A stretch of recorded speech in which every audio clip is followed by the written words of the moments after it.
ইফতারের সময় প্রতিদিন দেখা যায় কোনো না কোনো শরবত বানানোই হয়।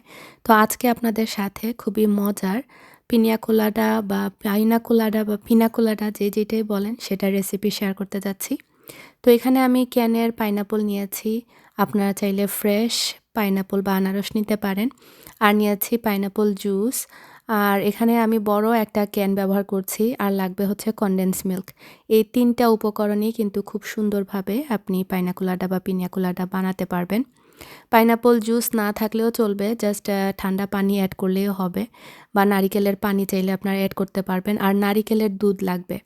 তো দেশের বাইরে কিন্তু সবকিছুই একদম ক্যানের মধ্যে পাওয়া যায়।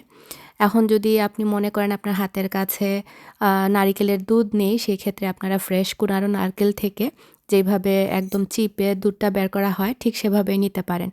আর সব কিছুর পরিমাণ আপনারা সেম রাখবেন। যেমন হচ্ছে পাইনাপল যদি ২ কাপ নেন, তাহলে হচ্ছে ২ কাপের মতো পাইনাপল জুস দেওয়ার চেষ্টা করবেন। আর হচ্ছে কনডেন্স মিল্ক আপনার মিষ্টির উপর কতটুকু মিষ্টি চাচ্ছেন বা আপনার আনারস কতটুকু টক সেটার উপরও ডিপেন্ড করবে।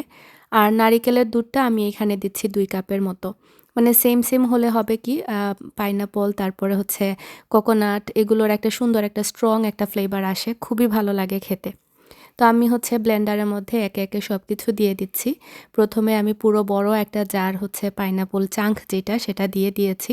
সাথে হচ্ছে ২ টা ছোট মানে ১ কাপ করে ২ কাপ হচ্ছে পাইনাপল জুস।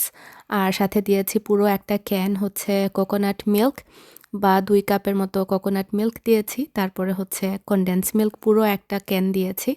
সাথে দিয়ে দিচ্ছি বরফ কুচি বা আইসের টুকরা। আইস দিতে হবে একটু বেশি করে। আইস দিলেই ঠান্ডা ভালো লাগে আর রিফ্রেশিং লাগে। ব্যাস এখন আর কিছুই করতে হবে না।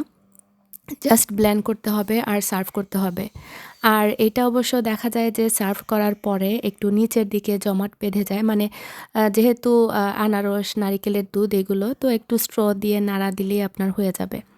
আর আপনারা যদি আইস দিতে না চান জাস্ট বানিয়ে রেগুলার ফ্রিজে রেখে দিবেন। দেখবেন ইফতারের আগে বের করে ঠান্ডা পরিবেশন করতে পারবেন। খুবই মজার একটা ইউনিক স্বাদের রেসিপি। দেশের বাইরে এটা খুবই পপুলার। তো আমি গ্লাসের মধ্যেও আলাদা করে আইস দিয়ে দিচ্ছি যাতে করে আরও একটু ঠান্ডা লাগে।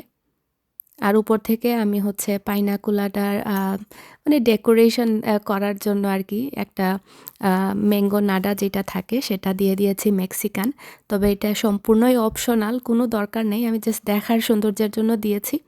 আপনারা চাইলে আনারসের টুকরা দিয়ে এটা সার্ভ করতে পারেন। তো আশা করছি রেসিপিটি আপনাদের ভালো লেগেছে। যদি ভালো লাগে অবশ্যই ফ্রেন্ডস অ্যান্ড ফ্যামিলির সাথে শেয়ার করবেন। আসসালামু আলাইকুম।